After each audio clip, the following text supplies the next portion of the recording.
నమస్కారం అండి. నేను డాక్టర్ ప్రదీప్ ఓజా, భాస్కర్ హాస్పిటల్ షాపూర్ గండ్మైసమ్మ. ఈరోజు మనం గవద బిళ్ళల గురించి తెలుసుకుందాం. ఎందుకు దీని గురించి ఇప్పుడు చెప్తున్నా అంటే, ఈ సమ్మర్‌లో ఎక్కువగా ఈ గవద బిళ్ళలు గానీ, లేదా చికెన్ పాక్స్ గానీ, ఇవి ఎక్కువగా వచ్చే అవకాశాలుంటాయి. సో, ఎందుకంటే ఇది ఎక్కువగా వేడి, వేడి క్లైమేట్‌లో తొందరగా స్ప్రెడ్ అవుతూ ఉంటుందనమాట. లైక్ మెయిన్‌గా ఈ ఏరియాస్ లైక్ సౌత్ ఇండియాలో ఈ టైంలో ఎక్కువగా వచ్చే అవకాశాలున్నాయి. ఈ గవద బిళ్ళలు అంటే ఏంటంటే పారటైటిస్ అంటాం. మనకిక్కడ ఈ ఈ ఏరియాలో లావుగా వాపనేది వస్తూ ఉంటుందనమాట.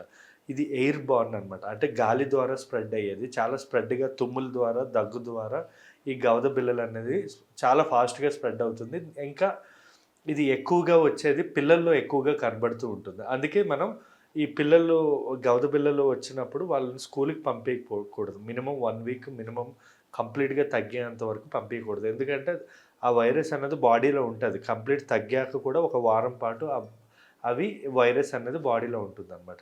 ఈ గవద బిళ్ళల్ని మనం ట్రీట్మెంట్ చేయకపోతే ఏమవుతుందంటే ఇది చాలామందికి ఏమవుతుంది పాన్క్రియాటైటిస్ అంటే పాన్క్రియాస్ వాపు రావడం గానీ, బ్రెయిన్‌లో మెదడు వాపు రావడం గానీ, లేదా కొన్ని కొన్ని అంటే ఎక్కువగా వచ్చే కాంప్లికేషన్ అయితే టెస్టిస్ అనేవి వాపొస్తుంది. అంటే మన కింద పిల్లలు ఆడపిల్లల్లో మగపిల్లల్లో టెస్టిస్, ఆడపిల్లల్లో ఓవరీస్ వాపొచ్చి ఎక్కువగా అంటే ఇది తగ్గిన 2 వారాల తర్వాత లేదా వారం తర్వాత ఎక్కువగా టెస్టిస్ నొప్పి అని చెప్పి వాళ్ళు చెప్తూ ఉంటారనమాట.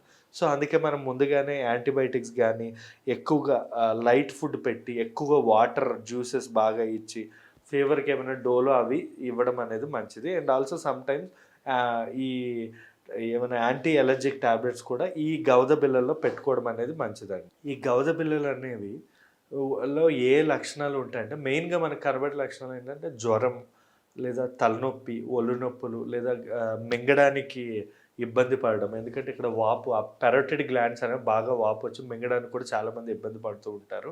అట్ ద సేమ్ టైమ్ చాలామందికి బాడీ పెయిన్స్ ఎక్కువ, వాంతులు అవ్వడం, విరోచనాలు అవ్వడం, ఫ్లూ సిమ్టమ్స్ ఎక్కువగా అంటే జలుబు, దగ్గు అంటే ఈ వచ్చినప్పుడు ఎలా ఉంటుందో వీక్‌నెస్ ఇవన్నీ కూడా ఉండే అవకాశాలు ఉంటాయి. దీనికి మనం ప్రివెన్షన్ ట్రీట్మెంట్ అంటే చెప్పా కదా ఆల్రెడీ. ప్రివెన్షన్ ఏంటంటే ఎంఎంఆర్ వ్యాక్సిన్స్ అని ఉంటాయి. ఆ వ్యాక్సిన్స్ అనేవి కరెక్ట్‌గా మనం తీసుకోవడం వల్ల కూడా ఈ గవద బిళ్ళలు అనేవి తగ్గే అవకాశాలు ఉంటాయి. అందుకే మనకి ఎక్కువగా ఫారిన్ వెళ్ళేవాళ్ళు ఎంఎంఆర్ వ్యాక్సిన్ ఖచ్చితంగా తీసుకోవాలి. లేదా ఎంఎంఆర్ వ్యాక్సిన్ సర్టిఫికేట్ అడుగుతూ ఉంటారు. యూఎస్ గానీ, యూకే గానీ వెళ్ళేటప్పుడు. రీజన్ ఏంటంటే అప్పుడు వ్యాక్సినేషన్స్ మిస్ అవ్వడము, లేదా తీసుకోకపోవడం వల్ల మనకి గవద బిళ్ళలు వచ్చే అవకాశాలు ఎక్కువగా ఉంటాయండి. Thank you.